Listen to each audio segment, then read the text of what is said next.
Date 15 da SSC GD gi Manipur gi result haidokre maduda laibak thibadi Manipur gi OBC gi male da candidate amafao select tawkhide aduga nupi dana sumnatangi candidate ahum khaktang select tawrak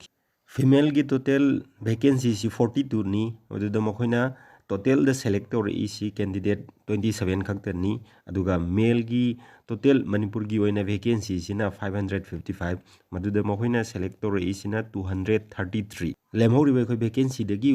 watna ta na select tawra isi kari maram gino haina Rasil coaching institute na RTI ama thajakre Rasil coaching institute na thajakhiba RTI adu masida leire masida hangriba question ji around 4 question ni 4 question Hanba question da why no male candidates has been selected from other backward classes category OBC category da male candidate amafawba select tawdriba maram si karigino haiba ama aduga anisuba question na why only 3 female candidates has been selected out of the 8 vacancies of other backward classes nupi gi apunba vacancy nipan gi manungda ahum khaktang karigidamakta select tawribano haiba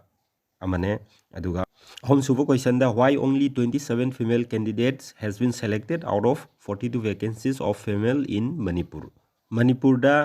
female gi 42 vacancy laina karigidamakta 27 khak select tawribano haiba hongama.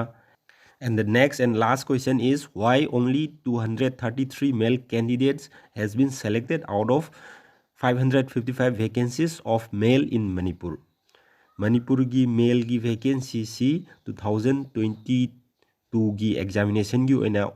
555 ni aduda only 233 khak karigidamak select tawribano haiba wang sini. This is very bad news for SSC GD aspirants, so Rasil Coaching Institute will try to investigate the matter by taking up this matter up to the higher authorities.